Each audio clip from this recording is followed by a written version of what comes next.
day? Happy Monday. We're here with some Sarah Boone update.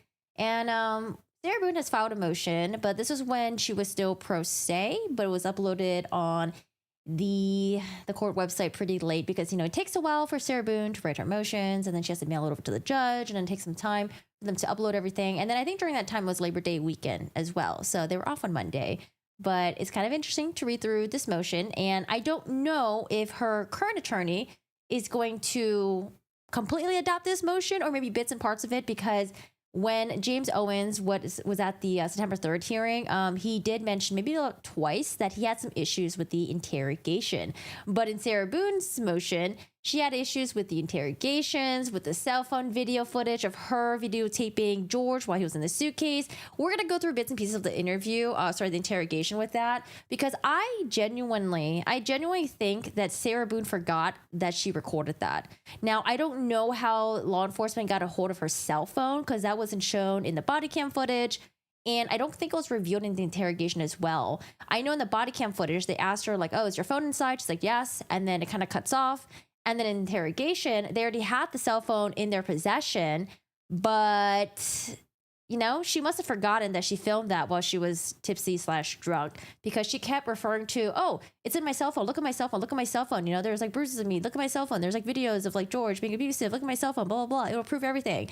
And then they're like, well, so who has access to your cell phone? She's like, well, me, there's my Face ID. There's my passcode. And they're like, well, does George have access to your cell phone? And she's like, well, I mean, he could just come up to me and then just do the Face ID. And they're like, okay, all right, cool. So we found something on your cell phone. And Sarah was like, oh, what is it? You guys are scaring me. Like, whoa, what's on the cell phone? And then they play her the video of her filming George in the suitcase while she's mocking him.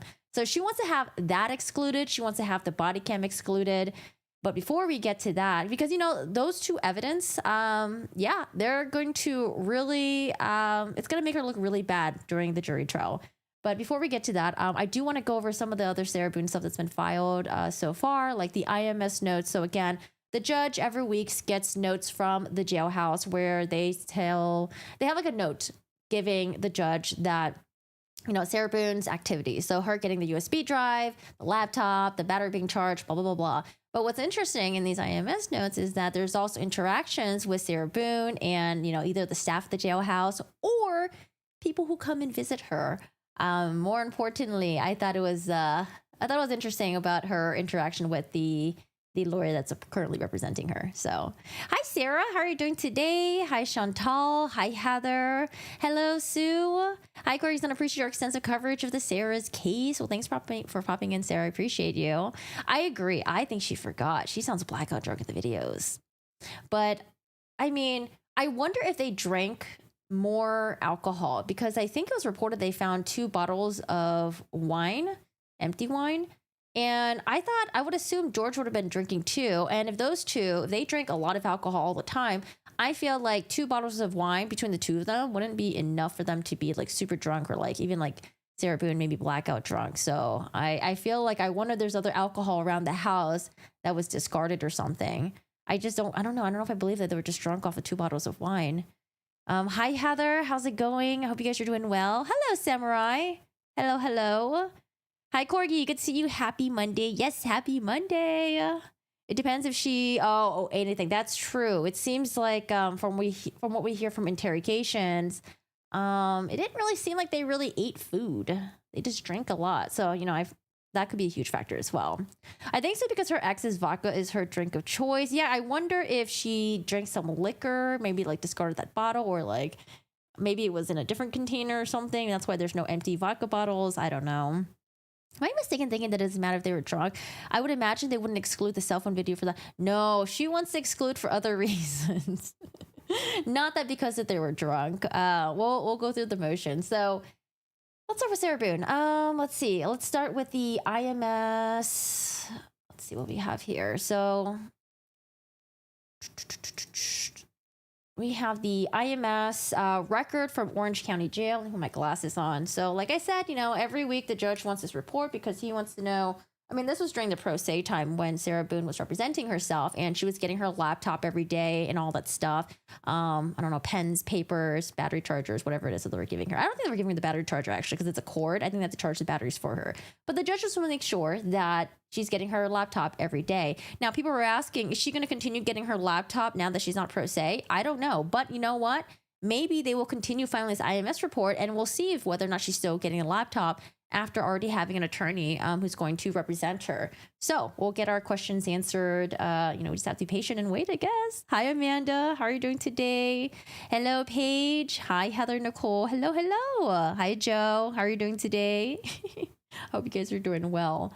So the IMS report. Now, what I thought was interesting about this was this little part right here. So, we can skip through. Inmate Boone has received her USBs, hard drive, extension cord, laptop, blah, blah, blah. It just shows her getting her stuff back and forth. Now, what I thought was interesting was, let's see, does it go from, yeah, okay. So on 8:26 hours, I heard loud yelling in the hallway. Upon further investigating, I realized it was coming from the briefing room. The briefing room was occupied by inmate Boone, Sarah, and James Owens. Due to a loud disturbance, I entered the room and informed inmate Boone and Owens that they are causing a disturbance. Owens informed me that everything was good, that they had a little disagreement. After inmate Boone interviewed/meeting, I spoke with her about retrieving a grievance form. Inmate Boone informed me that she did not need a grievance form, which is interesting because this interaction was actually mentioned by her new attorney during this interview. And the reason why I'm watching myself reacting to myself, which is annoying, is because the original video, the audio is very low. So that's the only reason why we're doing this. Otherwise, it's just really awkward. But, he does mention this this interview with, or his meeting with Sarah Boone. I flew back down. We met again a couple of times. I can't remember the dates now, 25th and the 26th. 25th, 26th, you say? But both meetings went well. And you got to understand, Sarah's been through 8 lawyers, so there's some trust issues. And on both sides, I'm concerned, is she going to try to fire me, or we're going to have problems the same way, as you can imagine, but... Anyway, so he briefly talks about, meeting her on the 25th or 26th, and this meeting was documented because they heard loud yelling in the hallway. So I don't know, maybe they were just yelling at each other. Maybe maybe James Owens is like, you know what, Sarah Boone, I'm not going to let you step all over me. And maybe he was yelling back at her. I don't know. We don't know. And then after that, if you guys remember, Sarah Boone did her physical evidence viewing. Initially, it was supposed to be done in a courtroom with the judge there. She didn't want that to happen. The state was willing to work with her. It was like, okay, we can do it at the sheriff's office. So on August 30th at approximately 11:58 hours, inmate Boone completed her interview and viewing of physical evidence. I conducted a strip search at the conclusion of the interview and escorted inmate Boone back to her unit. In that 8:30 evidence viewing, that was also confirmed on the September 3rd hearing as well with the judge. What else we got here? Hi, Christine. Hello. How's it going today? Amanda, how are you doing? Happy Monday. Yes, sending all the love from the UK. Sarah swears she wasn't drinking until the end of the interrogation. After seeing the video, she states, I'm going to blame it on the wine. Sarah, voluntary intoxication can be used as an excuse. Lamau, this section is giving Sarah through a tantrum. Maybe that's why she didn't need the form. I just wonder if... she probably was trying to test her, the boundaries a little bit. People like Sarah Boone, they like to push to see how far they can go with, pushing people and see what their boundaries are. I have a feeling she probably pushed James Owens, and James Owens like, nope. I'm doing this pro bono. I'm doing this for free. I'm not going to have you treat me like shit. Okay. I'm here to do it for free and you're not going to treat me like that. So I'm sure he set his boundaries and maybe she's willing to respect it because, she knows how hard it is to go effing pro se. She probably doesn't want to do pro se. All right, so now we have a notice of appearance as co-counsel. So we have James Owens. He's going to have the help of a co-counsel. Notice is hereby given that Kevin T. Beck hereby enters his appearance as a co-counsel to James Owens on behalf of the defendant, Sarah Boone. So good for James Owens, because I think he did mention that this case is going to take a lot of work and he's hoping to get some help from other people. We have a Kevin T. Beck as co-counsel. Kevin, if you're out there, good luck. Good luck working with Sarah Boone. I wish you the best, okay, for your mental at least. Motion for declaration of indigenous. No, I still hate this word. Motion for declaration of indigency. I feel like it's one of those words where you have to just roll it off your tongue really quickly and it'll sound good. Indigency. I hate this word. And payment of due process costs. So a lot of people are arguing back and forth. They're like, oh, I don't think that he's pro se. I don't think that James Owens is doing pro bono, or like he said this, he said that. But I mean, the judge did mention in the September 3rd hearing that seems like James Owens is doing pro bono. He's not getting his money for, travel costs or anything like that. And then I think it was James Owens' interview with the news station that got people confused, because James Owens was like, I think they asked him, oh, are you doing this pro bono? And he's like, oh, she owes me. And they're like, oh, maybe he's not doing this pro bono. But it seems like he is. And maybe he just meant like she owes me in like another way. Like, she'll just have to be grateful to him forever or something like that. So, defendant Compton, I think that's an error. They probably just like, this is probably for like his other client or something. I think it's supposed to say defendant Boone. Defendant Boone has been charged by information with second-degree murder under Florida statute in this matter. However, she's unable to pay for the cost. Number 5, undersigned counsel needs to fully investigate this case. Number 6, undersigned counsel feels the defendant's rights may be severely prejudiced if he is not able to fully investigate the case. Now, a lot of people are wondering, why would James Owens want to represent Sarah pro bono? Is he doing it for the fame? He's not doing it for the money. I honestly, this was my opinion when he initially came on. I just don't think I really shared it, but I just think that it's just good exposure. So like in terms of like maybe getting new clients, but I think most importantly, good exposure in terms of getting that court TV expert, like coming on court TV and then talking as like an expert as an attorney or something like that. Because, and that's what he ended up doing. He actually did do an interview with court TV, and I haven't seen that yet. But I feel like, once you're like a known attorney, you get on court TV. Court TV has a bunch of other cases that are pending. And then sometimes, they bring on, like, for example, Ben Chu. Ben Chu will come on and give his opinion on things. They'll bring in other attorneys or other famous judges that are really well known. And, I think it's just a really good way to get your name out there, and then have court TV or Law and Crime get your opinions on other cases. And then if you're getting exposed in that way, then hopefully you're getting more clients. So I think it's a good way for him to do this. He's going to have to deal with, fucking Sarah Boone, and it might be a damn headache, but I think it's worth it for him just to get his name out there. And especially, like I said, like showing up on court TV and stuff like that. And he does watch court TV. So, Marie, hello. How's it going? Hi, Stephanie. Master Commander. It worked for Ben Chu. Yeah, because like now we have other cases that are happening, and then they'll just bring on Ben Chu. Ben Chu will come back, and people love Ben Chu. They want to hear from him. They want to hear from, what his opinions are on like the cases that are happening right now. So I think it's a good way to be known, and then have all these other like news stations or, people just reach out to you and get your opinions on things. So yeah, I think you did a good job with that. Hi, Books with Sarah. Hello. How are you doing today? I hope you're doing well. And how's it going? I think he took the case for exposure. Yeah, I don't think there's anything wrong with that. I honestly don't think there's anything wrong with that. He'll work on the case with Sarah Boone, and the trial's going to be about 2 weeks. And then afterwards, if it goes through appeal, I mean, maybe they'll have another appeal attorney handle that. But I think it's a win-win for him. I think it's a win-win. I mean, of course, you're going to have to deal with Sarah Boone. It is possible that, people could hate you because it's like, oh my God, you're representing Sarah Boone, all that stuff. But I still think that it's a really good exposure. Like I said, let court TV, let Law and Crime come and invite you on their shows and get your opinions on things. So, hi, Reese. How are you doing today? How's it going? Sarah. Yes, the suitcase video. We are definitely gonna get there. Hi, wait, Rosie and Verdis sound is skipping. Is it skipping for anyone else? I think last time this happened, it happened for some people on the YouTube end. I don't know why, but on Twitch it was good. But last time they fixed it by refreshing. Can you guys try refreshing it? See if it's good for you guys now.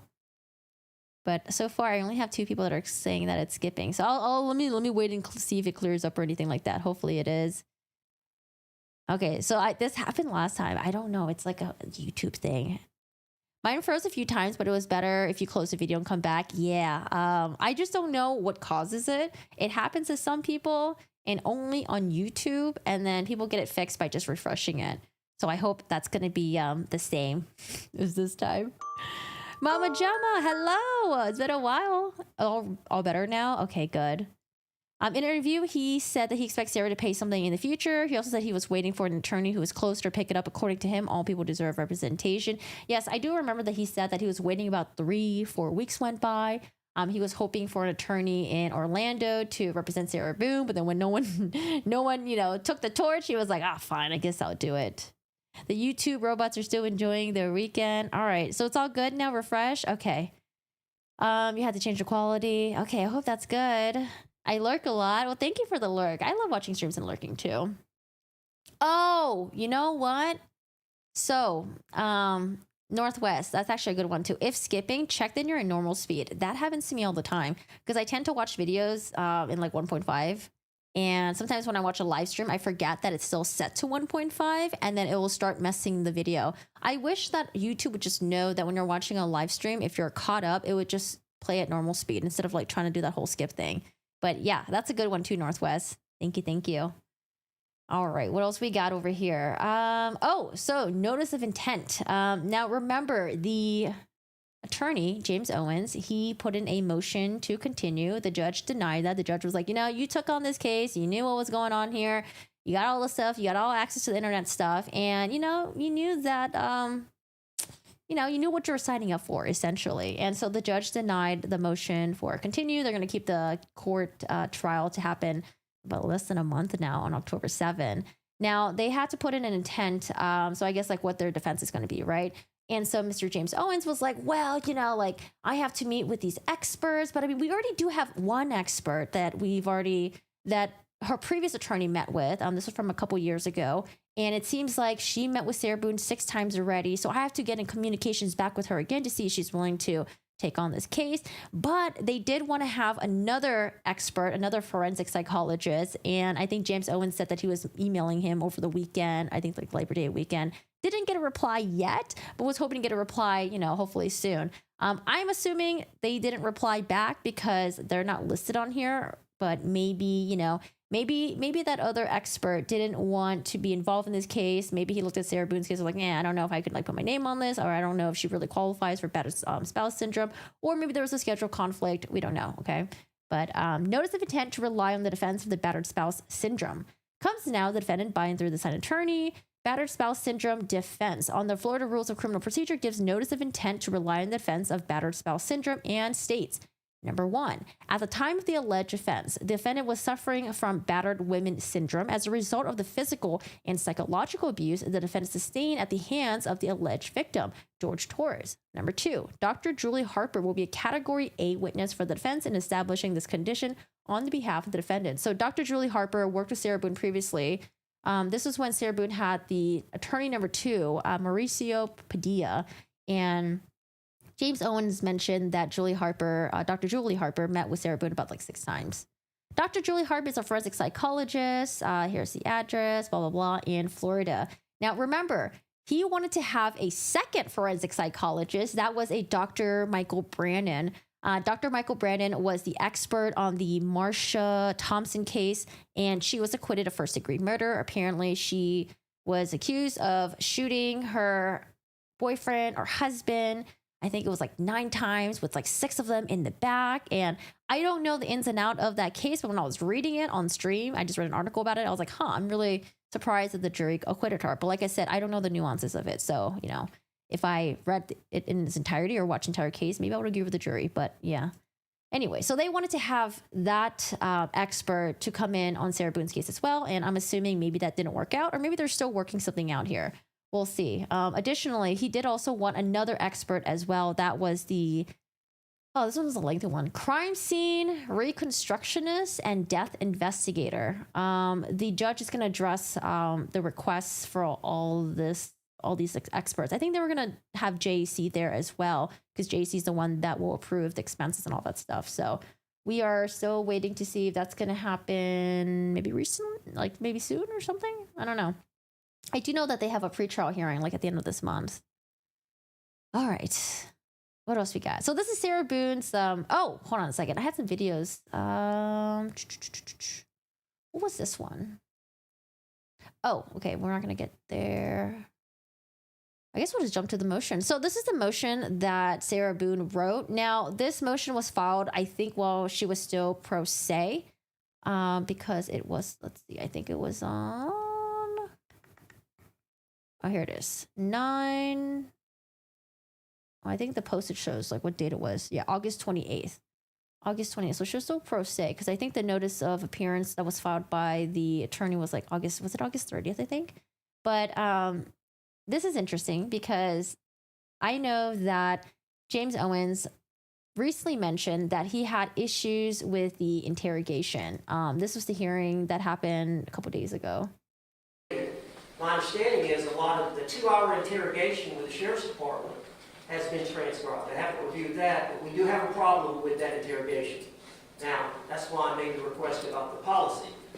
Our policy in my county, Santa Rosa County, is a little bit different. And based on my discussions with her. Yeah, so he was reaching out to the state, I think, to provide them, defense, with the policy of the, I guess, like the Sheriff's Department at that time when the interrogation took place. Because he said he had issues with it. Now, he does have time to object to the evidence, but this is what I just want to read Sarah Boone's motion. And again, I believe that her attorney is planning on abandoning all the motions, I think, that Sarah Boone has filed while she was pro se. I know for sure that he wanted to abandon the request for a neuropsychologist. He's like, no, we don't need the neuropsychologist. We're going to have the forensic psychologist, and we want 2 of them. So it says right here, too. Let me see if I could find it. Court order minutes. Defense abandons the motions previously filed pro se by the defendant. So that was specifically, I remember they were talking about the neuropsychologist. I don't know if this just wasn't discussed yet, probably because maybe it wasn't officially filed, and it was filed like 2 days after the September 3rd hearing. So I'm assuming maybe he'll, because he did say that he had issues with interrogation. So maybe he'll adopt some of it and maybe abandon some of it. But this is what Sarah Boone wants. Motions to object. Let me catch up. Dr. Brandon said it does not apply. Is that like an article somewhere, or where'd you guys get that from? Crime scene doctor lost license in 2010 and was arrested for storing body parts in cups in storage. What? I know a lot of people were saying that the one of the experts that they want lost their medical license or something. Wait, was arrested for storing body parts? Body parts? In cups in a storage unit? What? I'm lurking right now. Hi, Aaron. Lurking while working. Hi, Jay Clark. How's it going today? Also drive a white nondescript van. Okay, good to know. All right.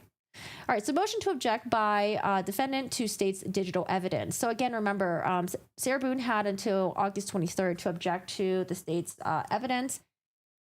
Let's see what she says. Comes now to defendant Sarah Boone by way of pro se, respectfully requests from this honorable court that my motion be heard as my reasons why I am objecting to the state's evidence against me, and to exclude or limit the following particular items attempting to be admitted into my criminal case by the state. Objections are for digital content specifically and only located in the USB jump drive titled as 2024, blah, blah, blah. Boone, Sarah. Digital discovery compilation, which was submitted to the defendant on August 9, 2024. Objections by the defendant are as follows. So we have A, the Suitcase videos, 3 of them. She writes in a little bulletin, these files were obtained from my personal cell phone. X, there are no videos located in this folder on the jump drive. Number 1, photograph of suitcase. Number 2, an audio, 2 minutes and 3 seconds. Another one, an audio, 22 seconds. A, lack of authenticity. So this is what Sarah Boone argues. There is no one to testify that the picture and audio are the same as the scene was at the time the audio was recorded and photograph taken. The prosecution fails to establish authenticity in any of these 3 items submitted.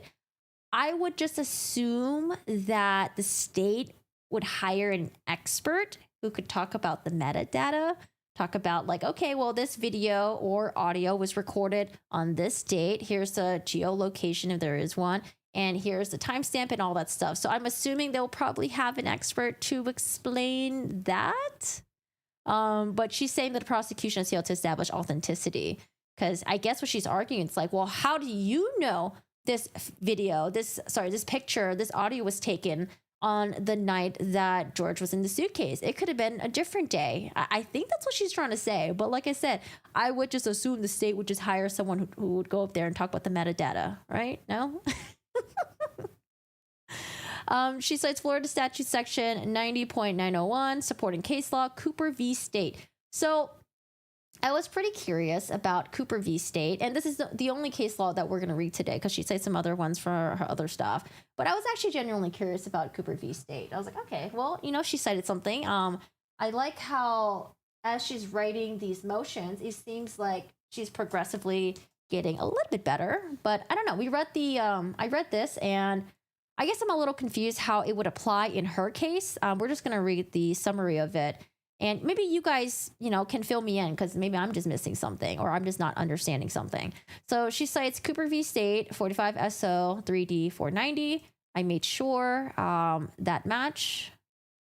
Where the heck was it?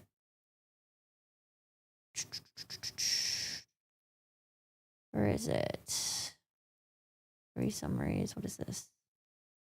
Oh, here we go. 45 SO 3D 490.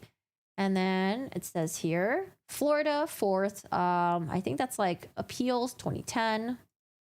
And I was like, okay, Florida District Court of Appeals 2010. I was like, okay, that seems to match.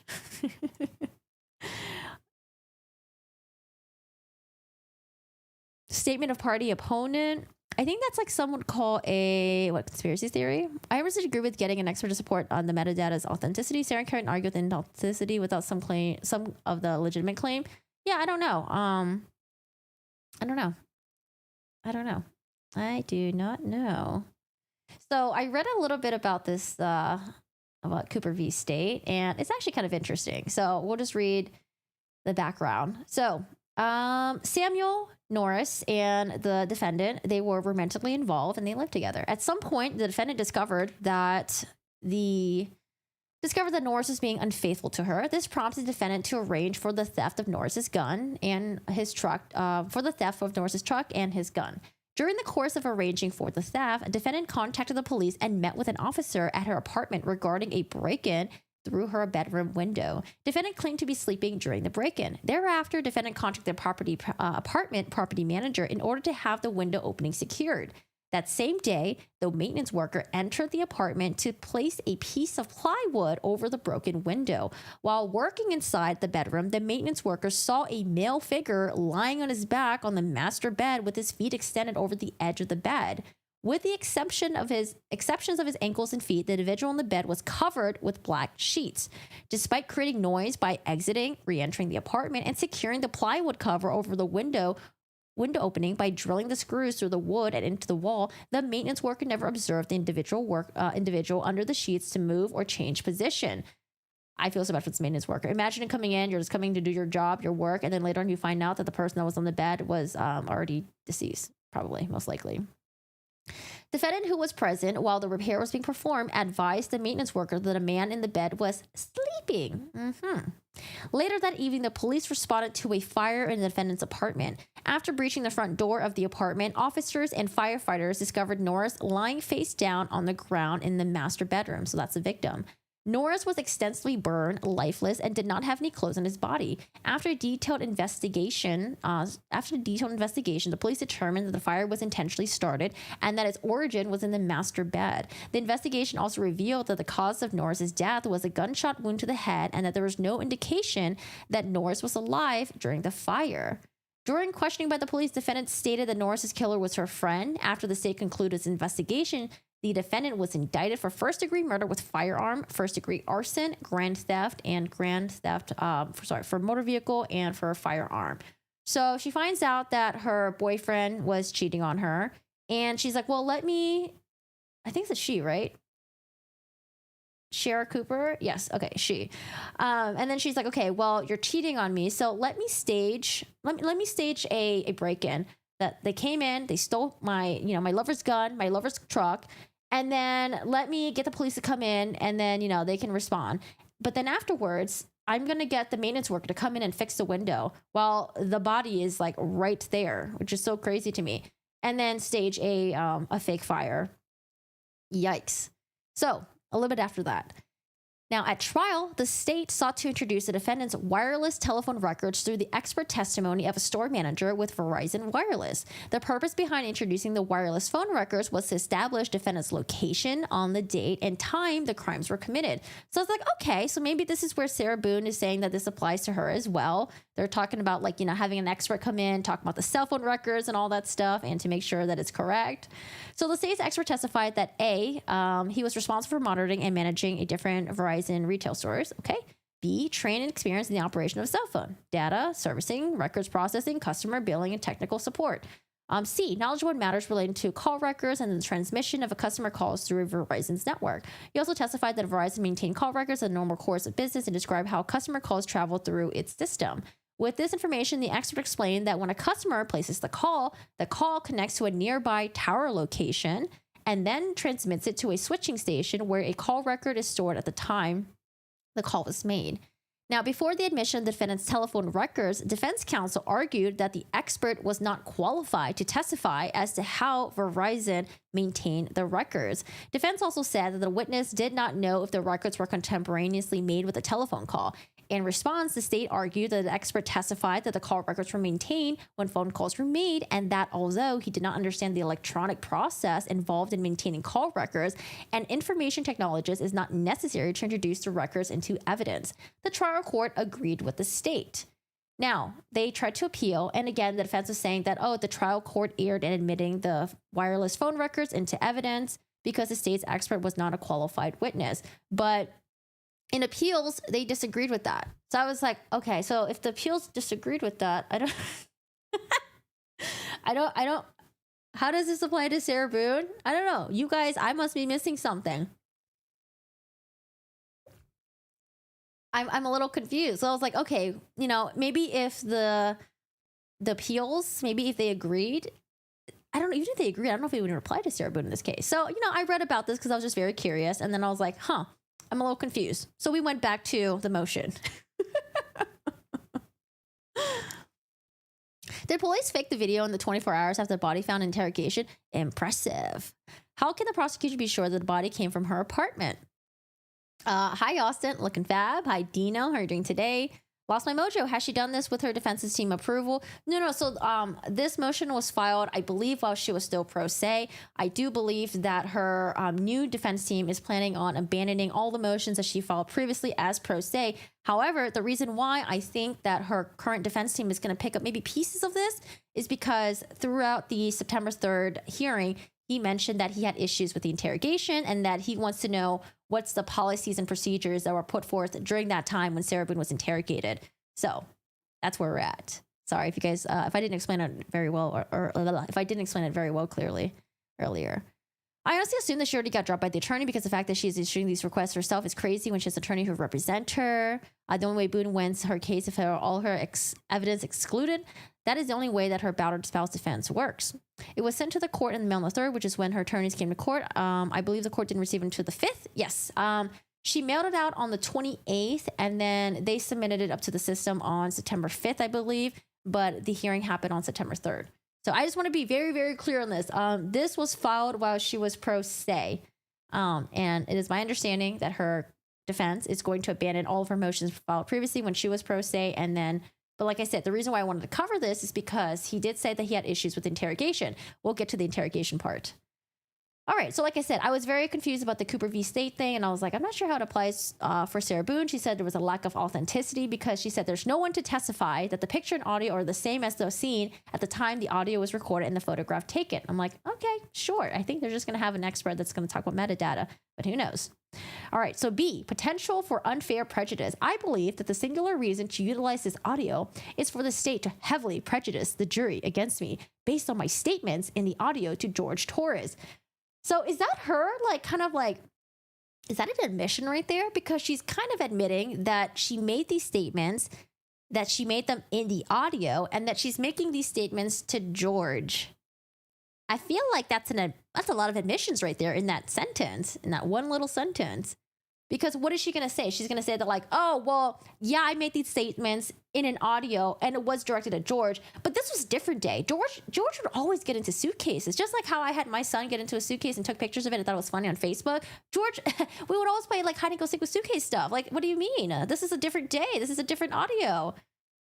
I don't know. I'm so glad that she's not representing herself, y'all. I'm so glad that she has an attorney that's going to do this. Because like I said, I think we were getting a preview of what she was planning to argue at her trial. And I'm so glad that she's going to have an attorney do this. Whew, okay. So she writes, the prosecution's evidence is more prejudice than probative. Okay. She says Florida statute section, blah, blah, supporting case law. And I'm like, at this point, because I was kind of disappointed with this case law and maybe I just didn't understand how it applied to her. I was like, I'm not going to look up these two. C, violation of the Fourth Amendment rights. Okay, so this is the part where I thought was maybe interesting. Violation of Fourth Amendment rights, unlawful search and seizure. The audio was obtained by an unlawful search and seizure of my personal cell phone, and the defense moves to exclude under my Fourth Amendment right. So I was like, actually, this is kind of interesting because if we look at the body cam, oh, we already watched this.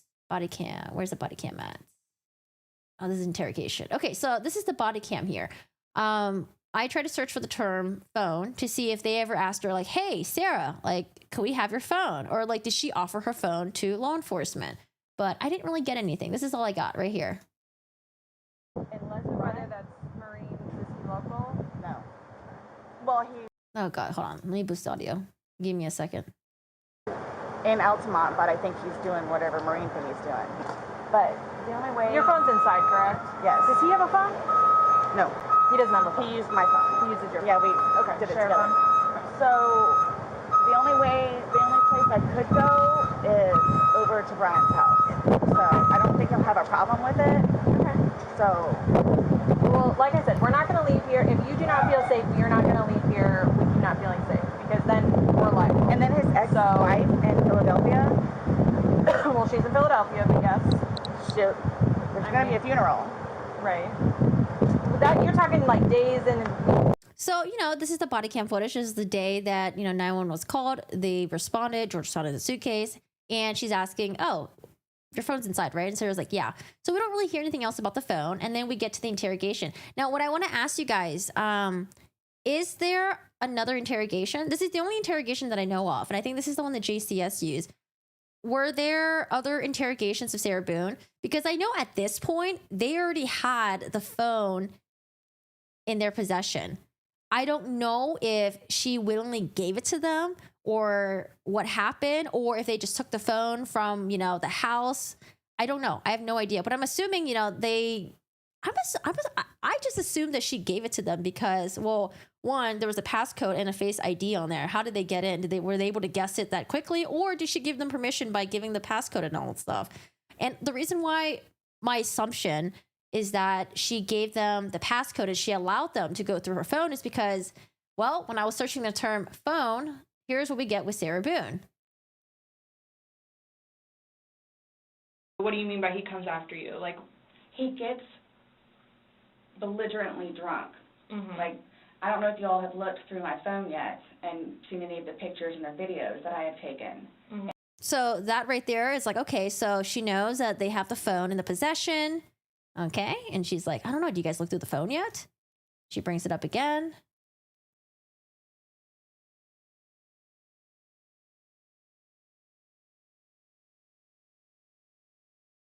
So he always had something on his mind, which is why, again, I got the puzzles and the paint to try to get him off of it so we don't have a drink, or he doesn't have a drink. So when you all see my phone, you can see all of the damage he has done to me and the videos of him smashing my television. So again, she's like telling them, when you guys see my phone, you're going to see exactly what I'm talking about.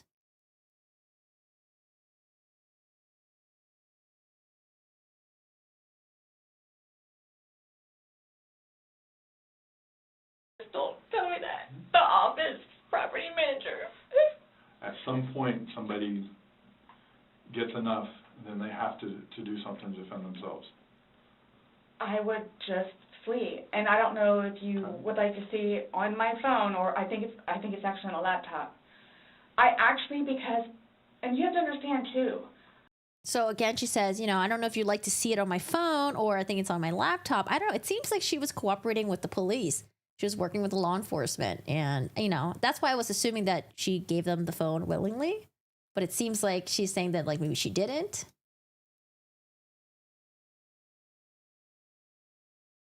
why he didn't even bother calling anymore, because he knows that she's going to answer and he's going to have to talk to her, so therefore he can't talk to his daughter.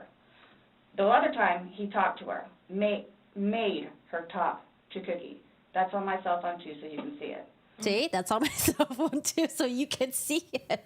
Oh, you know what? I do wonder, the search warrant would have mentioned.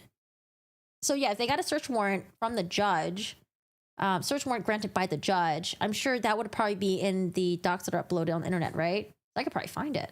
But I mean, I'm just going through the interrogation here because I just want to know what she's talking about herself. And she's like, yeah, you can see it on my cell phone. You can see it on my cell phone. I'll show you on my cell phone. I'll show you on my laptop that all this horrible stuff that was done to me. It doesn't. Why does this keep resetting?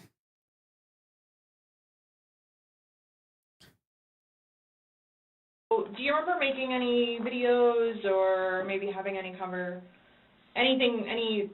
photos, videos that you remember doing on your phone on Sunday? And this is where I'm thinking she gave the cell phone to law enforcement, or they seized it because they had like a search warrant or something like that. And she was probably like, yeah, you're gonna see all the horrible stuff that was done to me. You're gonna see how horrible George is.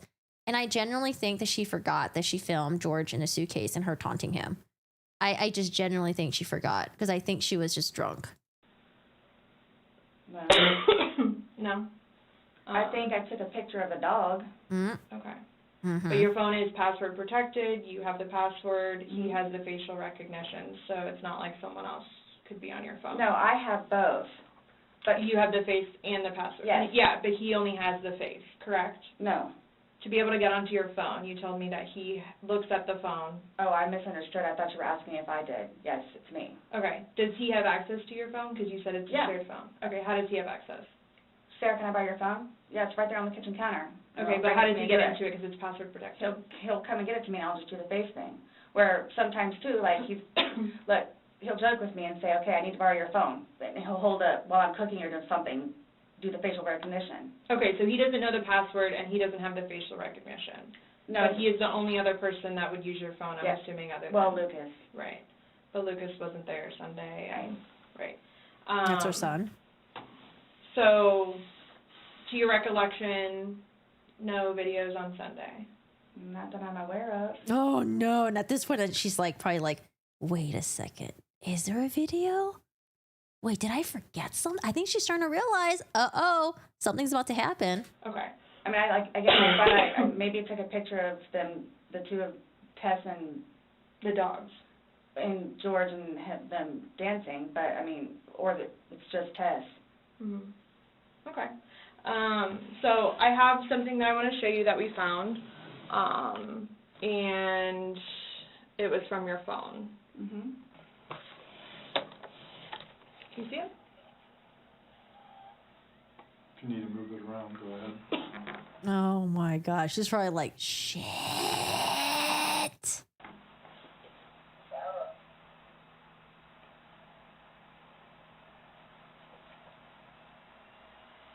I wonder if she tried to delete it. If she tried to delete it and then she thought it was deleted and then she thought they weren't going to be able to recover it. So either one, maybe she forgot, or two, she deleted it thinking that they weren't going to recover it.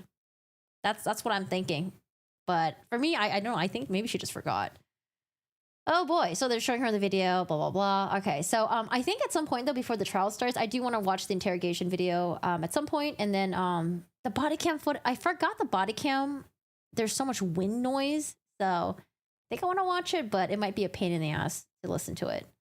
All right. So what did she say? The audio was obtained by an unlawful search and seizure of my personal cell phone. Defense moves to exclude under the Fourth Amendment right. Now she talks about the body cams, 4 items. So body cams. A, she says, lack of authenticity. All of the body cam videos obtained from uniformed officers on the date of the incident are timestamped and documented incorrectly during the entire use while at the crime scene. You know, I feel like there's definitely been cases that we've seen, definitely been trials where the timestamp is wrong or the date might be wrong, and all they do, they kind of just correct it. They're like, okay, well, you know, the timestamp for this security footage at the store, it's wrong because blah, blah, blah, blah, and then da-da-da-da, and then they just have like the owner come in and they'll confirm. They're like, okay, yeah, the timestamps are wrong. It's supposed to be this, that. So I don't think I've ever seen in a case where the timestamp is wrong, like in a trial, and they're like, oh, we just have to exclude it, I guess. Oh, the dates are wrong. Oh, the timestamps are wrong, and there's no way to actually figure out whether or not these dates and timestamps are actually true. So I don't know if she's gonna, you know, I don't think she's gonna really win this one. But again, she cites Cooper v. State, what we read earlier, and I don't know how that applies to her. B, violation of best evidence rule. The state fails to provide the best version of this evidence. Under the best evidence rule. Oh, also, and then remember in the Karen Reed trial, how everything was all fucky in that one.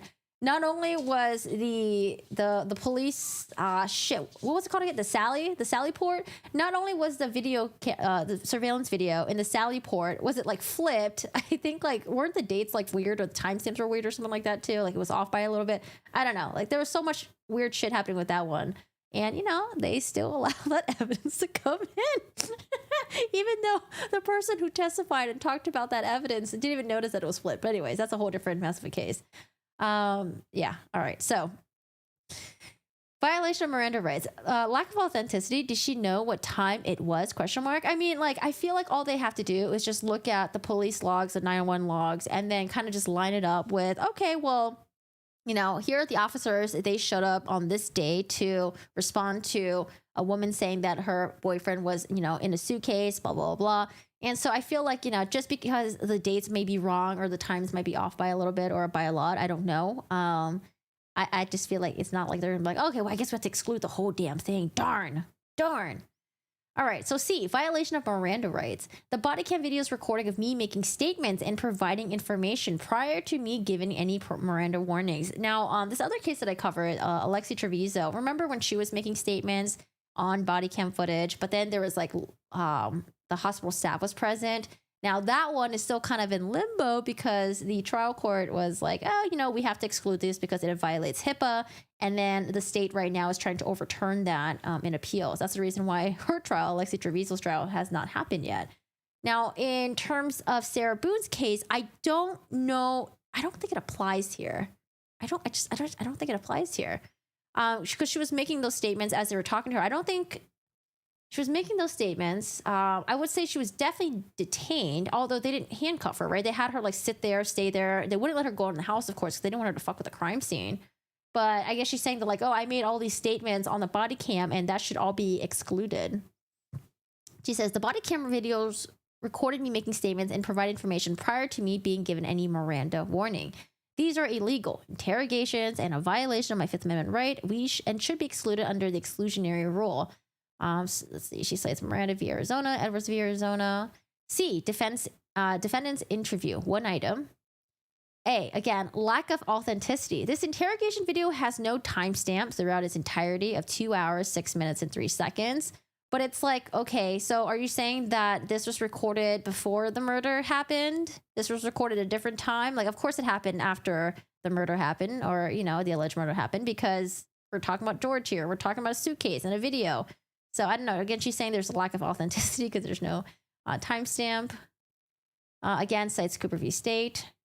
She says the same thing, violation of the best evidence rule, where the state has to provide the best version of their evidence. I mean, maybe that is the best version of their evidence, right? The defendant requests a due date of the... let's see. Oh, this is her wanting to extend the objections, I think. Okay. So the defendant requests that the due date be extended to submit objection based upon defendant 1, is unable to utilize her 6th constitutional amendment right to counsel. 2, has never been pro se before. So again, this was written when she was pro se before we have Mr. James Owens as her attorney. Number 3 is not an attorney or the office of the legal system. 4, lacks requisite professional competency, experience, expertise in the legal field. Yeah, I'm so glad that you're admitting to this. 5 is currently incarcerated. 6 has extremely limited and restricted resources to conduct extensive legal research to further support objections. No internet. Yep, that sucks. 7 does not have full-time use and access to laptop. 8 does not have full-time use and access to tablet. 9 does not have access to privacy for in-depth review of discovery. 10 has limited access to defense team, an investigator to collaborate and complete greater work product. These objections were done as expeditiously as possible based on my current circumstances. The process for pro se defendant requires much more time, especially while incarcerated, than that of an unrestricted, well-educated, resourceful attorney who is fully capable and has all the information available. Also, I reserve my reasoning for my objections for in-court oral arguments. All right, and blah, blah, blah. We don't really care about this part right here. Okay, so she mails this out, and then 2 days after that, she has Mr. James Owens, who filed a notice of appearance, and he's going to be her attorney.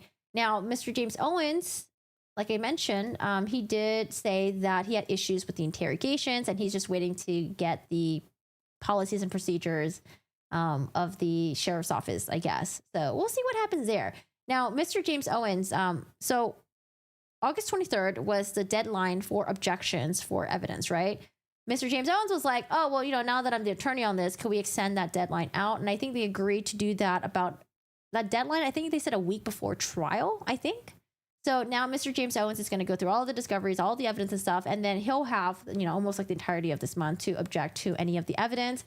And we'll wait to hear from that. Yeah, we'll wait to see what his issues are with the interrogations, to see if he's also going to object to some of the state's evidence, like the video that Sarah Boone allegedly took, maybe didn't take that night, the audio, the photos. We'll see what he says. Let me see if there's anything else that I wanted to cover. Motion to object, notice of filing, notice of intent, unavailability. I think that's about it. Yeah, that's about it. How are y'all doing today? How's it going? I wonder how often she played hide and go seek. Like how often she got blackout drunk and then the next morning had to search to find things because she didn't remember the night before. Yeah, I wonder if she's going to stick to because I'm assuming she's definitely going to go up there and she's going to have to testify. She's going to have to talk about her relationship with George. She's going to have to talk about that night, what happened, and how she was scared for her life, blah, blah, blah, blah. She's going to have to go there and testify. And I wonder if she's going to stick to the hide and go seek story because she can't. I mean, that hide and go seek story is so ridiculous, but she kind of has to stick to it because, maybe she can say that like, oh, I said it in the 911 call. Oh, I said it in the body cam footage. Oh, I said it in the interrogation. But you know what? I was just panicking. I didn't know what else to say. I just went to a childlike state and just said that I was playing hide and go seek with my boyfriend of 4 years. Like, I hope she abandons it because the hide and go seek thing, I don't know. I feel like when the jury hears that, they're just gonna be like, what the fuck were you doing? You're playing hide and go seek, but then he was in a suitcase, and then what? How does that hide and go seek even work? Okay, so per the ICJS arrest affidavit, Sarah gave verbal and written consent by signing waivers and affidavit form to search her phone. Oh, hi nerdy Nisi, how are you doing today? Yes, that's where we were gonna go look at next. Because I'm assuming they're gonna say that in there. Was it in the complaint? February 24. Where is it? Is it on here? Oh no, I got logged out. Or is it on the internet somewhere?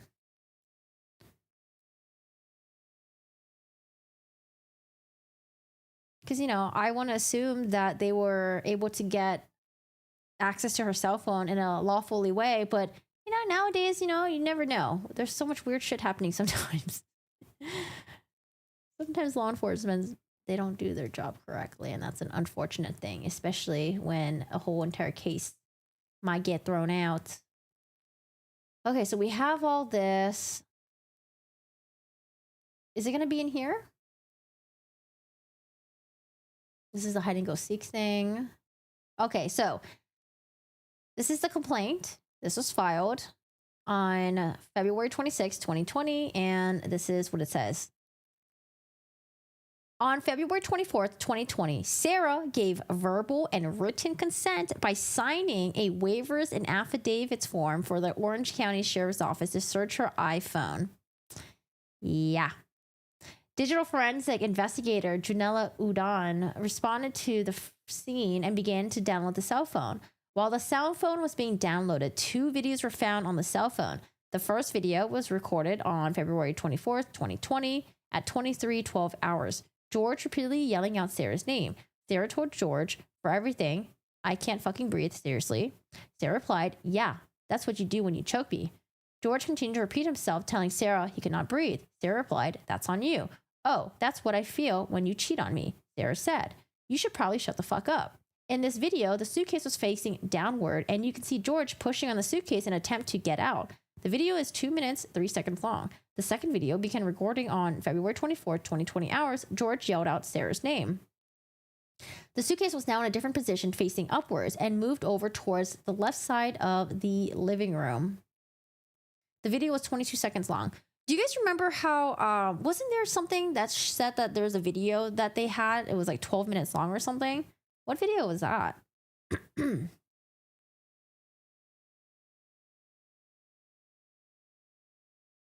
He will realize how guilty she is. She's the only witness to the DV, so she will have to take the stand. Crap, I realized I was on top messages, not all messages, too early. Sorry if I missed your messages. Hi, Dominique. That happens to me all the time. I always have to toggle to live chat. I don't know why that's not just the default instead of just having top message. I love your glasses. Thanks, Aaron. I'm trying to find the signed affidavit. Oh, maybe it's uploaded somewhere.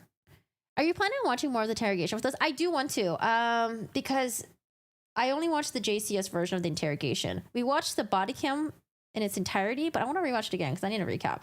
So I want to watch the Bodycam, I think, even though it's like windy, loud noise. But I definitely wanted to listen to the interrogation again. It's only like 40 minutes long. It's not that long at all. I do want to listen to her attorney's interview with Court TV. I think we'll do that maybe today. 11 minutes between the 2 videos, 12 minutes from the body cam, maybe? So in the 11 minutes, the suitcase had been flipped and moved around. And people, remember how the neighbor said he heard a loud crashing noise? So I wonder, wait, does it say that it was in the living room initially?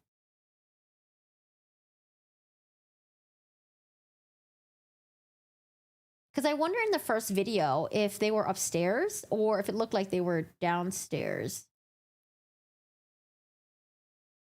No, I think they were in the living room, weren't they? The suitcase was now in a different position facing upwards and moved over towards the left side of the living room.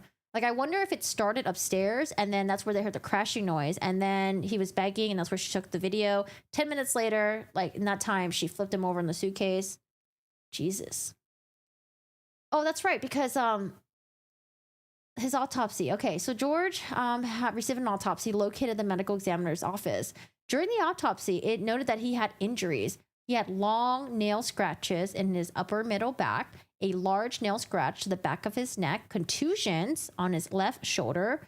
So bruise, left shoulder, bruise on left skull, forehead bruise, considered blunt force trauma, and a cut near his busted lip.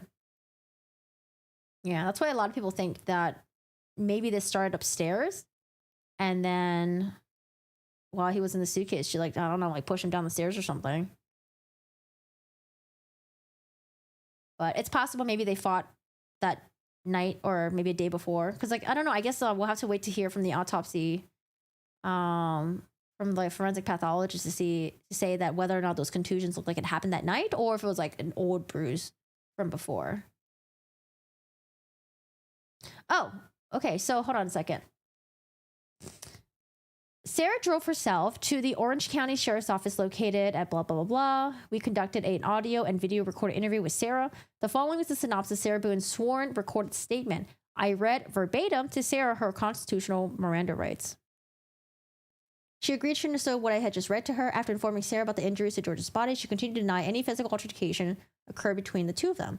Sarah was shown the approximate 2-minute video she recorded on her cell phone. Not even halfway through, Sarah no longer wished to watch the video.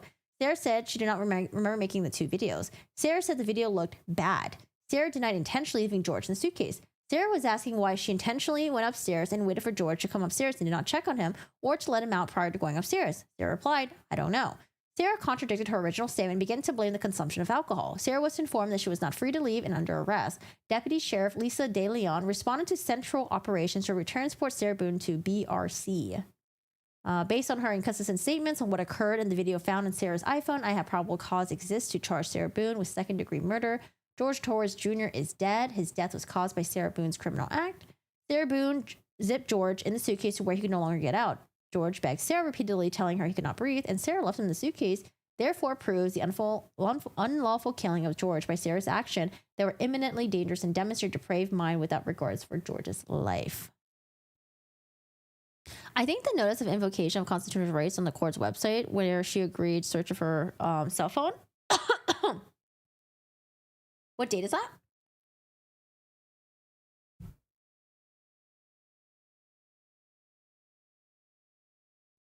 Notice of, oh, this one right here.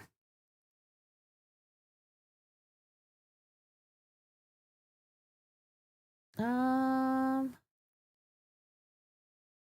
don't think so.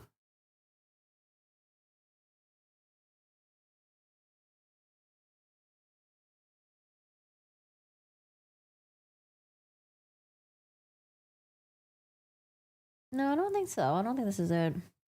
Under Section E, consent to the search of my residence, automobile, person of any of my property, including my personal property, being kept in county jail.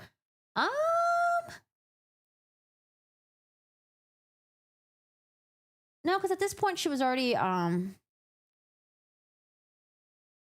arrested and booked, it seems. February 26th. Yeah, that was February 26th. That would have been afterwards.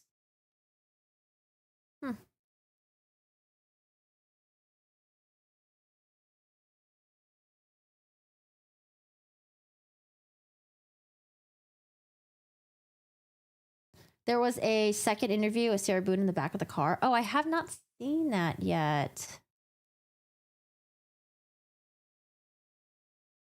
Oh, did I title the stream weird? What did I write? Let me see. Sarah Boone wants cell phone video and body cam excluded from trial. That's what she wants. I wonder how long I'll be able to give an estimate of how long she had been out of the suitcase. Oh, had him in the suitcase. Hey, that's Sun AVTV. Hello, how's it going? How are you doing today? Hi, good guy. How are you doing today? Hi, Ben. Howdy. Hello, hello. Let me switch over to, let me find the Court TV video really quick because I want to watch. Court TV did an interview with her attorney. I want to watch that. I haven't seen it yet.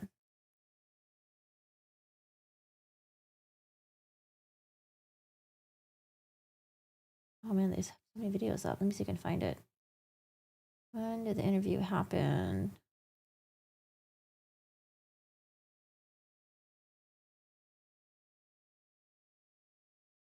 Was it on Court TV? It was on Court TV, right?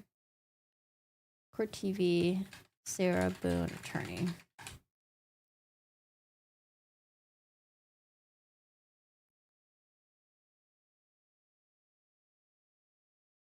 Do you think she really believes herself to be innocent? It is my opinion that she thinks what she did was justified. I don't know. That's my assumption. Sarah Boone returns to court. Joins Court TV. Oh, this is it. I haven't seen this yet. Have you guys seen this yet? Sarah Boone's new defense attorney joins Court TV.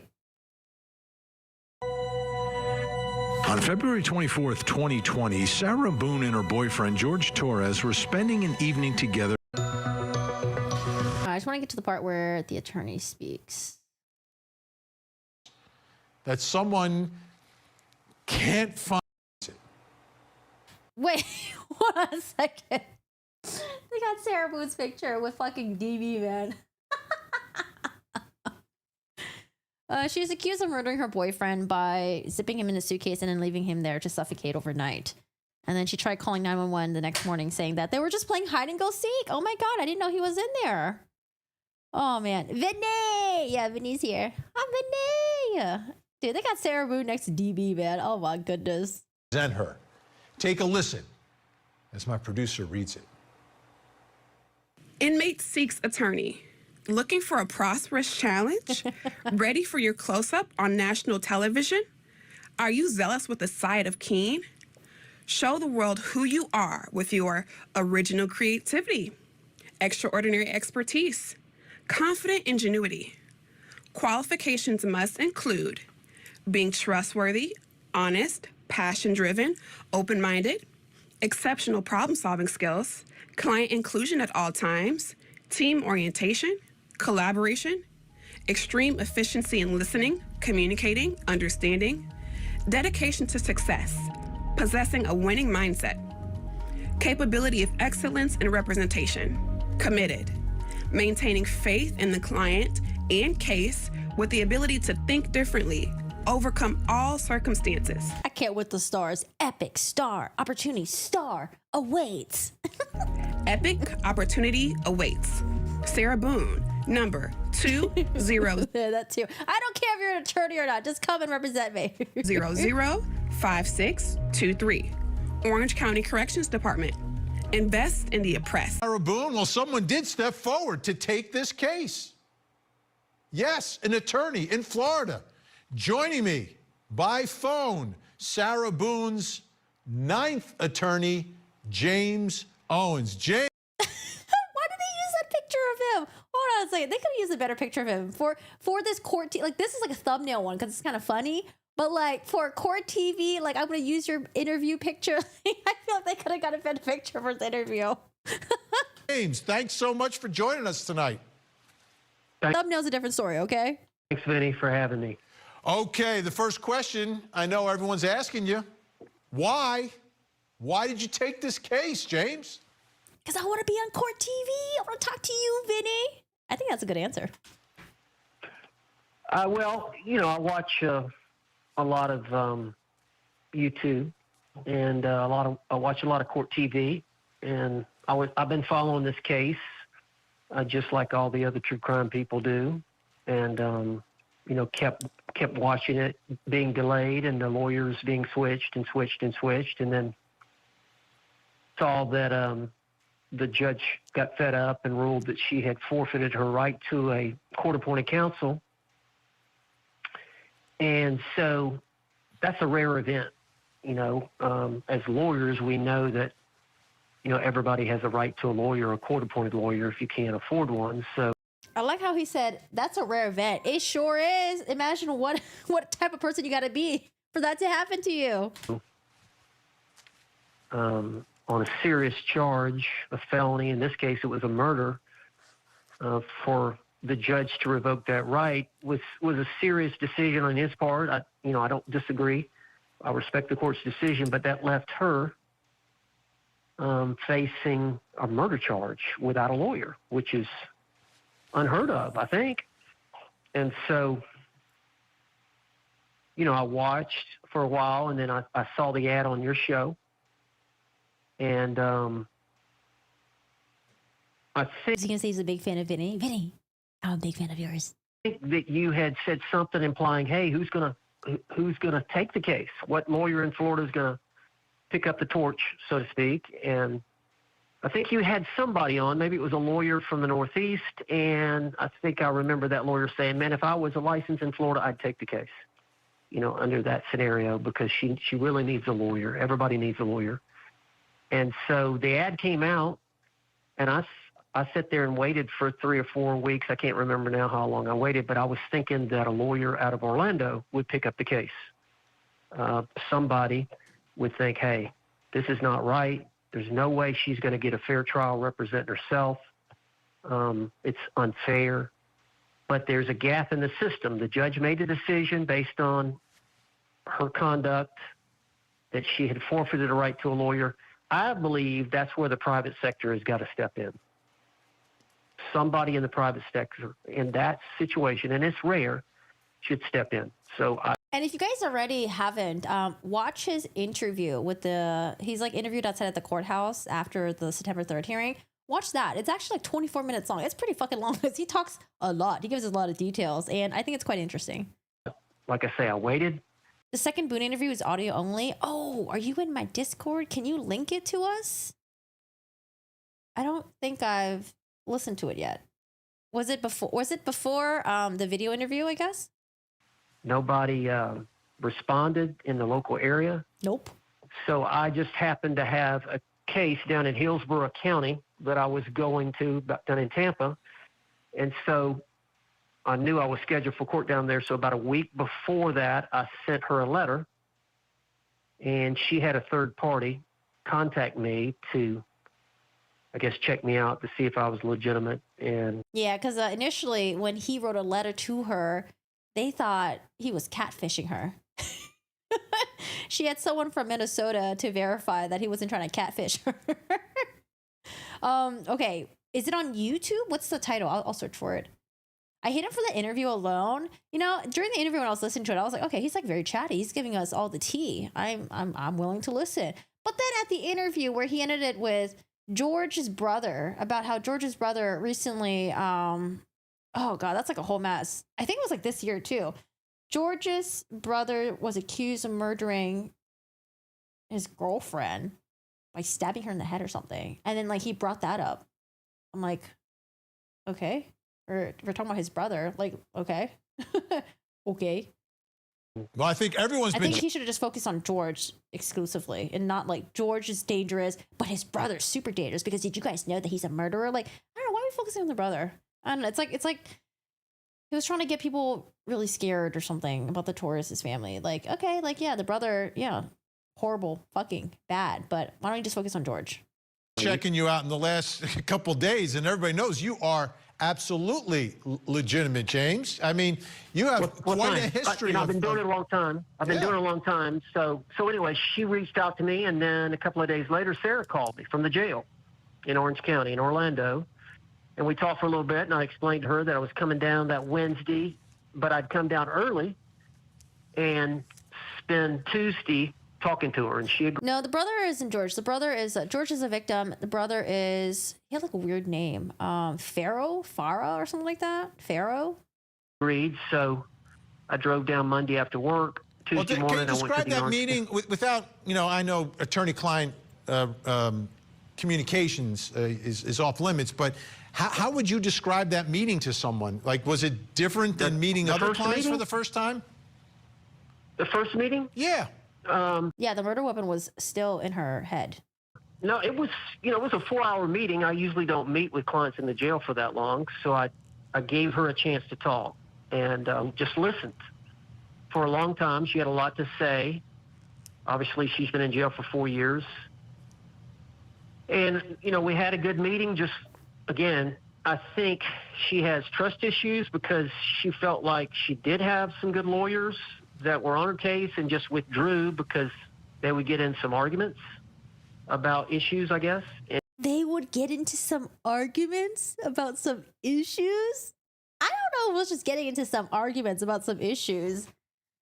Like, yeah, he made it seem like they're just like little, like he's just like minimizing. Like, oh, I don't know, they would just get into like some arguments. I don't know, but like some issues or something. And so she said they wouldn't even tell her anything at the jail, but the next thing you know, she would, you know, be sent to court, and the lawyer had filed a motion to withdraw. So she didn't, you know, trust the lawyers because she didn't know who to trust. She'd been with so many. So a lot of it was just trying to build trust with her. After she talked a little bit, I told her a little bit about myself. So really feeling. And then also, George's brother was accused of murder. I don't know what happened with him. Because like I was like trying to look up his case. I don't know if it's like still pending trial or what's going on. But what happened with George's brother, that happened this year. Not in 2020, 2019, 2018, 2017. That happened this year.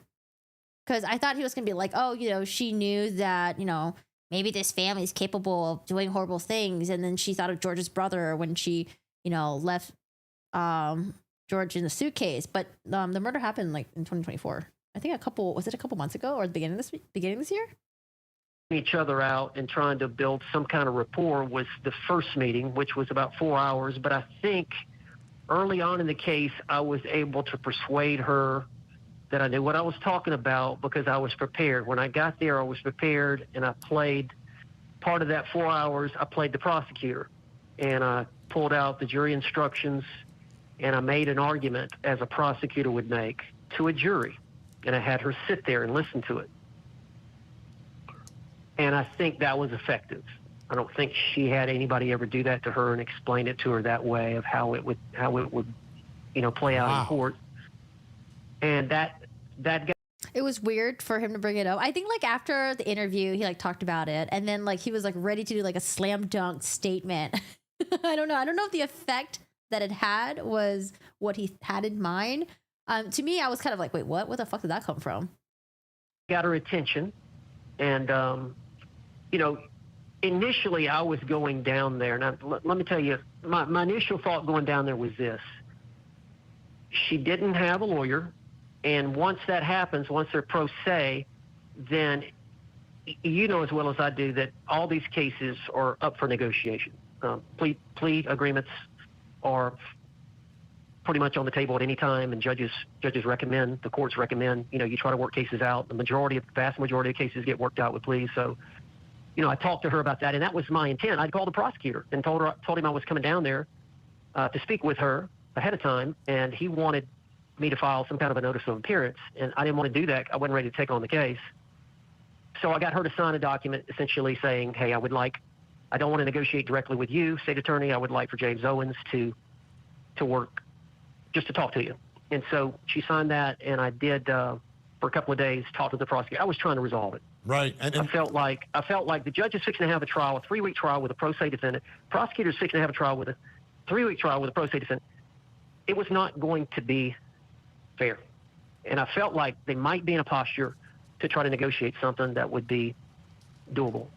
So that was my first intent, was not to handle the case, not to try the case. If we got something worked out. Yeah, I wonder, man, I'm so nosy. I want to know what that looked like, the plea deal.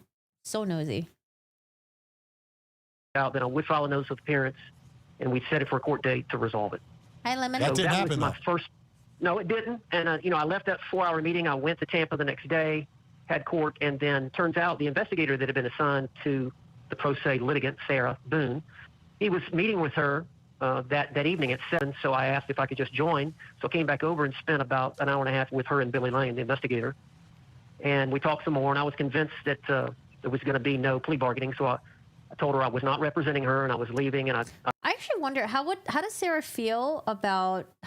Boone feels about like him giving us so much information and details about their meeting and how he didn't want to represent her initially, and then how he went back and he thought about it. Like, I don't know, because like she doesn't know about this, obviously, right? She doesn't have internet access, she doesn't have like TV access. Maybe she'll get like word of mouth or something. But like, I'll be like, if I was like his client, I'd be like, why are you giving it so why are you spilling so much tea? Shut the fuck up.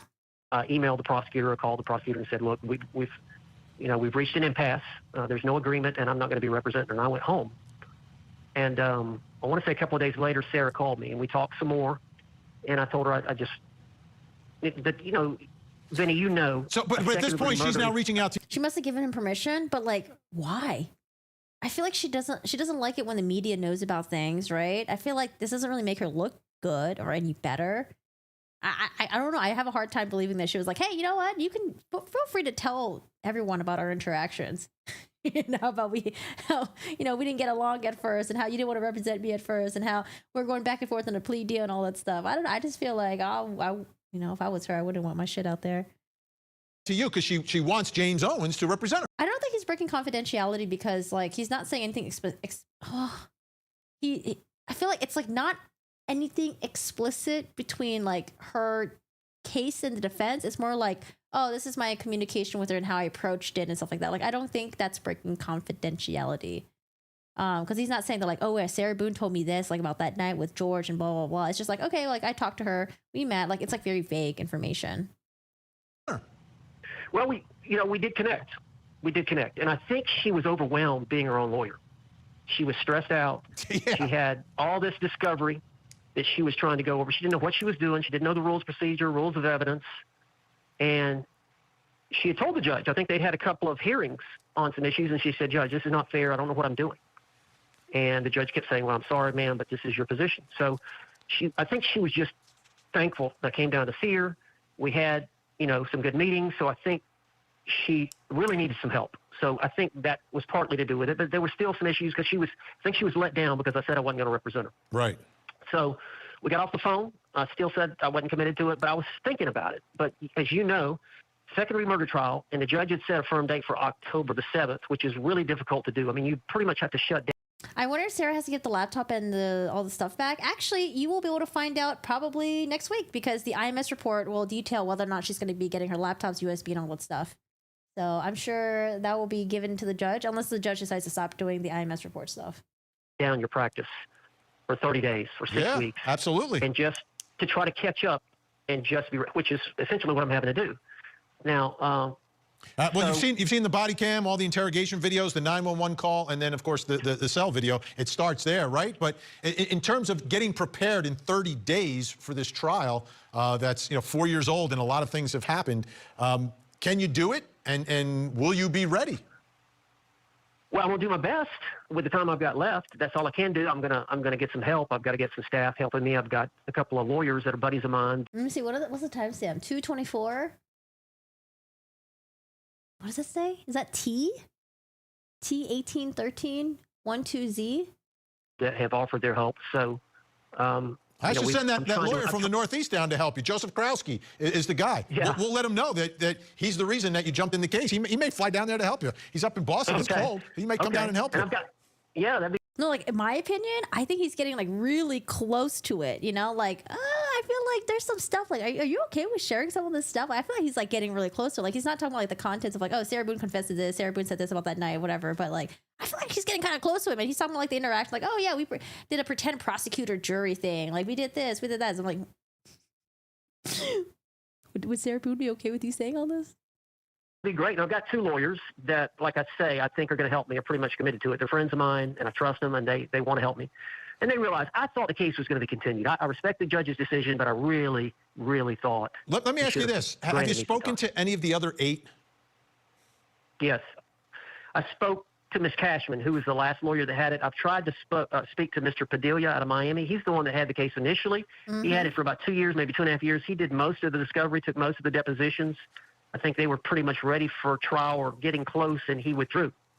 But I've tried to call him a couple of times. I know he's been in a double homicide case that he just got out of, but I never was able to speak with him. And you're doing this pro bono? I don't think she has much. No.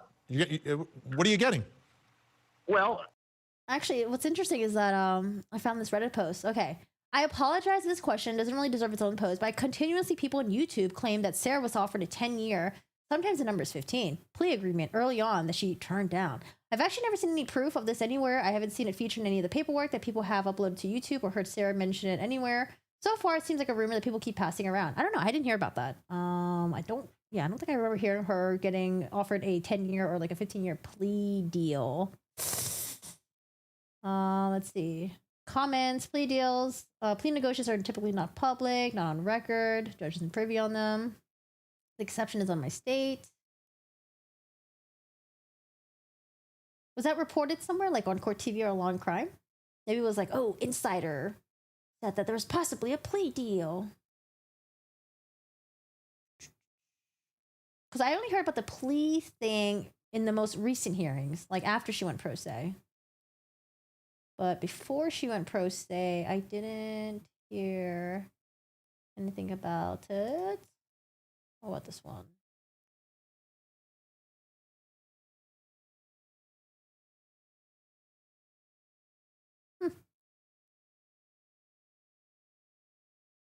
Sarah's got to pay me back one day. Okay. Okay. That was the agreement I had. I wanted her to understand that she needs to be self-reliant and she needs to be responsible for fees. I've got a bunch of clients that are paying me, and some of them only pay $50 a month. And but it's important to me. It's important to them, that we have an arrangement to make payments, and that's what I told her. Do you think? I feel. Do you think she needs to tell her story in the courtroom? Well. Yes. Sarah's a unique individual. That's the nicest way I've ever heard it put. Sarah's she a unique individual. Yeah, she sure is.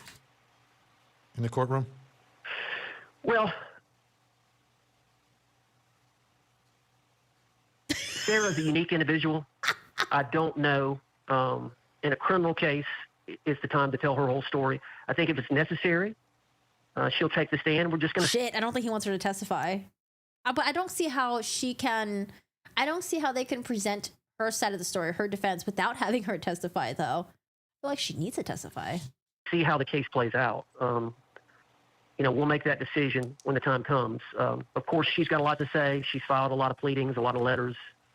We've seen them. Trust me, we see it. So James, this is what I want to do. I want to stay in contact with you, and we are legitimately going to reach out to Joseph Krowski to see if he is willing to get down there if he needs an extra hand. But also wanted to let you know that I wanted to let you go now because I know you've got some discovery. You got a couple more hours tonight. You can jump in there and as you get ready for this. But I hope that we can reach out to you as we get closer and closer to the trial and grab a couple minutes of your time. Thanks, Vinny. All Appreciate right. you. James Owens, folks, this is how the system works. It doesn't work if lawyers just look away and don't jump in like this. Everyone, whether you believe they're guilty or not guilty, it doesn't matter. Without defense attorneys stepping in like James Owens is in this case, the whole system crumbles. It absolutely crumbles. So pretty amazing that he jumped into this as lawyer number 9. Okay, we got a lot to get to still. When we come back, we'll bring in our thing. Also, I think there'll be less of a hair pulling since he's representing her. I'd rather have someone represent her. I'm okay with him representing her. I am fine with it. All right, y'all. That's James Owens. I mean, we've had a 45. We had a 428. No, shit. Now I forgot. How long was his first interview? Was it 24 minutes? 24 minutes, and now he talked to court TV. I'm interested in hearing from him. It is very interesting indeed. I think we have a hearing set for this, in like 2 weeks on Friday. The 27th. Does that overlap with Donna Adelson? That might overlap with Donna Adelson. When is Donna Adelson's case starting again? Because I was going to do a whole ass video on Miss Donna Adelson. I got to do that soon. Let's see, Donna Adelson. Next week, right? Ooh, next week. Time be flying. I bet the prosecution is glad a real lawyer is on the case. I just feel like it just makes it more smooth. It's better for everyone, I feel like it's just way better. Let's have attorneys do their jobs, okay? Let's have attorneys do their jobs. Is it on the 30th? I thought it was on the 27th. Was the pretrial stuff. Pretrial. Oh, 26?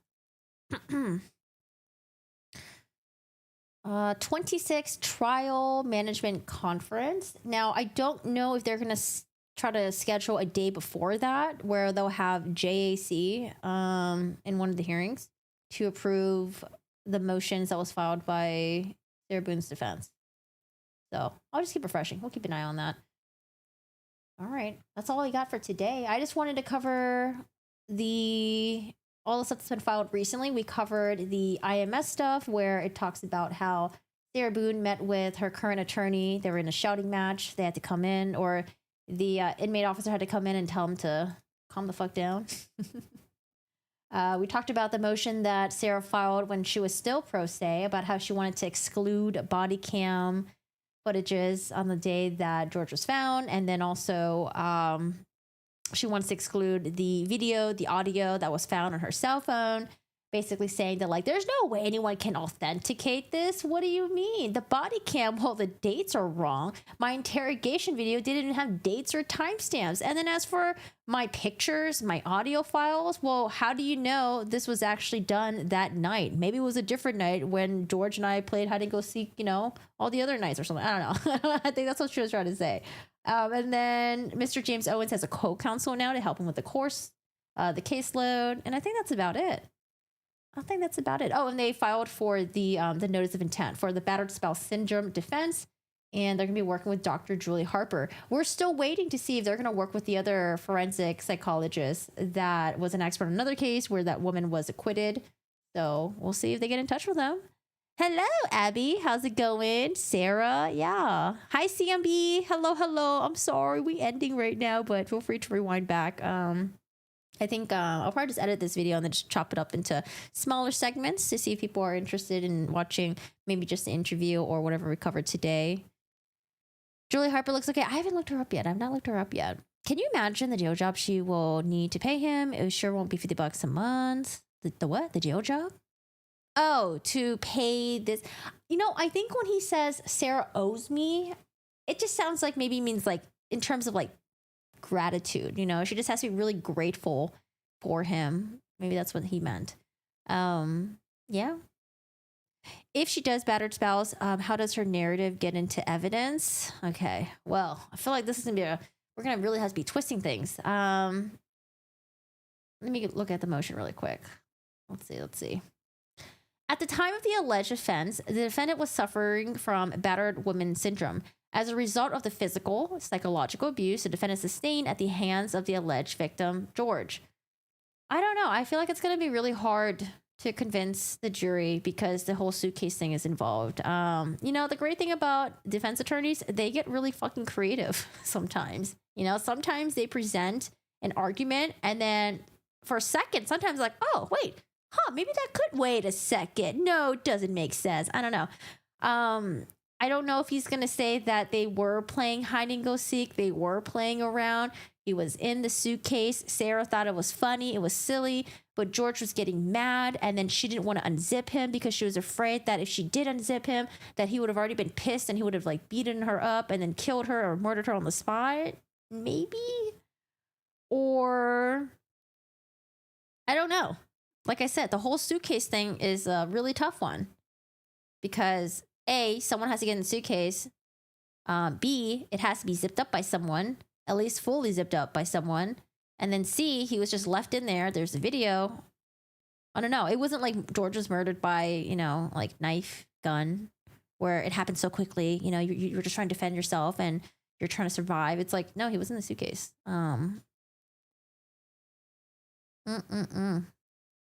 Millie, thank you so much for catching the live, by the way. Thanks for popping in. He has talked about the payment plans. I think he's expecting some sort of payment. I mean, he talked about she owes me. That's what I heard so far from the interview. Oh, she owes me. So I don't know if it just means gratitude or something. Or maybe he'll be willing to hire her to work for him if she ever gets out. Huh. But for the battered spouse, you apparently have submitted you're doing it because you were afraid for your life with no other option. That's why I was saying that maybe she just thought that, hey, initially he got into the suitcase. We thought it was funny. But then when he was in there, he got really mad and I didn't want to unzip him because I thought he would kill me. And I had no other choice but to leave him in there because if I unzipped him, then I don't know. It's such a stupid defense, in my opinion, if she were to go with that route, like what I just said just now. Because, well, wouldn't the state just be like, okay, well, if you're so scared to unzip him because you thought he was going to kill you, couldn't you have just left the residence and then just call someone over to come over and just unzip him yourself? And by that time, you'd be gone. And then maybe she'd be like, oh, well, I'll be fear for my life for the rest of the week or the month because he'll come after me. I don't know. I don't know if that just doesn't sound like it would just really stand. It just sounds like bullshit, You think Sarah drank most of the 2 bottles of wine? Yeah, if she goes and testify in the stand, like I said, she better drop that whole hide and go seek shit because the hide and go seek stuff just sounds really silly. It sounds so dumb. But then they would have said, yeah, you could have called the police or Brian for help. Yeah. That's why I think she's going to have a hard time. But like I said, defense attorneys, they're very creative sometimes in their arguments. And sometimes when it's complete bullshit, they can spin it in a way that makes it sound maybe sort of convincing to some jurors. We'll see. The state is likely salivating to get that cross. Oh, man. I mean, I think cross-examination will probably be really crazy, but I think even in direct examination, having her go up there and tell her story, I think, it's going to be just as crazy as when we're listening to her on the body cam or on the interrogation. Oh, man. But I don't know. I just feel like Mr. Cacciatore, he seems so nice. He just seems like a really nice guy. I don't know if he's going to be able to, if he does a cross-examination, if he's going to do it with fire, satisfying fire. We'll see. He just seems like such a nice guy from what we've seen so far. Hello, got a disaster. Did I steal the couch? You see the price tag? I left it on there. I got this couch from Crate and Barrel. I think it retails for $2,000 or something. I got it for $200. So I kind of just left the price tag on as a source of pride that we found it for so cheap. But yeah, I'm also really lazy though. I'm the type of person that will just leave price tags on things because I'm just lazy to rip it off. That's where I'm at. Okay, in Florida, you have to retreat, try to get away from claiming she was in fear of her life. He could not hurt her while in the suitcase. That's why I don't know how this whole battered spouse defense is going to work, but it's probably the best one that fits in her scenario because then with that, she can get in that oh, look at how much he's abused me. Look what he's done to me. Here's all my videos and evidence, and he's been arrested before. I don't know. I guess that's probably the best that she's got, but is it great? It doesn't seem great to me. Those new lawyers do not want to touch her on the stand. She talks too much, can't get a straight answer. But you know, when you have people like that who are so evasive and who are really good at maneuvering and manipulating, sometimes, you know, you have an attorney up there that knows how to deal with that. Like, for example, Camille Vasquez with Amber Heard, Juan Martinez with Jodi Arias. Like, they did a really fucking good job. So I'm hoping Mr. Cacciatore will do a good job as well. I hope he will. She's also admitted guilt. Love a good bargain. Yes. I'd be interested in how the heck a defense attorney would handle this. I'd be impressed if they got her off at a lighter sentence. I'm trying to think.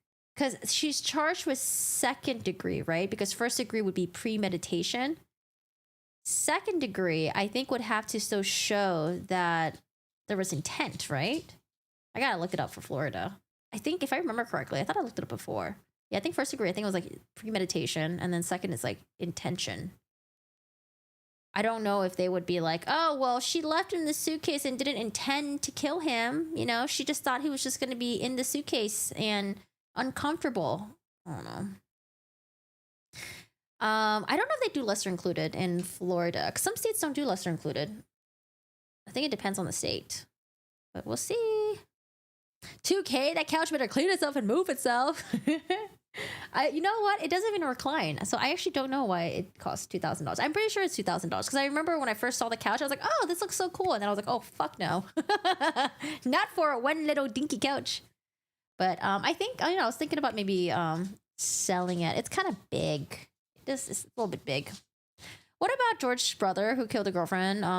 So George's brother, I mean, honestly, I think he even mentioned himself in the interview that he doesn't think he's gonna be able to bring up George's brother. I mean, it happened in 2024. It happened more recently, either 23 or 24. But I don't see how he's gonna be able to bring up George's brother, and he even admitted that in his interview.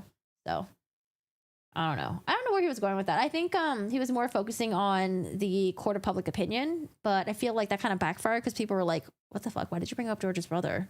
Anyway, but anyways. All right, y'all. Well, that's all I got for today. I think so Donna Adelson, her trial's coming up next week. I think I want to do like a video recap on Donna Adelson because Adelson, I think they're just as disgusting, okay, as Boone. I know Boone has a lot of like crazy shit with all the letters and everything, but man, Donna Adelson, I'm so glad that she's finally gonna get her day in trial. That's why if they didn't have the phone footage in trial, she might get off with like a few years by accidental death. But I do think she was so drunk she passed out. Happened to me when I used to be like really drink heavy. Yeah, the video really screws her over. What about Sarah's brother being in prison for SA? Same thing, makes no difference in this case. Yeah. What about Wendy? I know, we're all waiting to see, after Donald Adelson, if she gets convicted, which I think she will get convicted. What's going to happen with Wendy? Because it seems like the state, they're just going after people one by one by one by one by one by one. So I don't know. We'll see what happens to Wendy. I think I heard that Wendy moved from Florida, though. I don't know why, but I think I feel like I heard that she moved out of Florida and then, was it Texas? Or am I just tripping? Am I just remembering something incorrect? Right. Okay. I think I heard the same thing, too. I heard Wendy had left Florida for Texas, maybe. I think I heard that somewhere, too. I wonder if that's true. I don't think they have enough on Wendy. Yeah, I think if Charlie, if Donna, if Harvey, if they don't want to turn on Wendy, which they probably don't because, Wendy's got the grandkids. I just don't know if they would have a case on Wendy, but damn, man. I feel like Wendy was totally in on it. Wendy and maybe even Harvey, but that's my opinion. My opinion. All right, y'all. Well, thank you so much for joining us for the YouTube stream. For Twitch, I think I'm going to do some editing stuff. And then if I have time, hopefully we can stream Core Keeper. I fucking love that game. It's like Stardew Valley meets MapleStory meets... People say Minecraft, but I hate Minecraft. Arch was dating like a Hispanic man, probably someone from the King Gang. Who, Wendy? I didn't hear anything about Wendy's dating life. Good stream. Thanks, Go Lucky. All right, yeah. Sorry. I was gonna say, all right, you guys, and I was gonna say, all right, YouTube, and I didn't know which one to say, so my brain just went blank instead. I'm gonna get lunch. I hope you guys have a good one. Take care. I hope you guys had a good weekend. And yeah, thank you so much for joining me on the live stream. Feel free to join the Discord if you like. hit the like button, and I will see you guys a different day. All right, take care.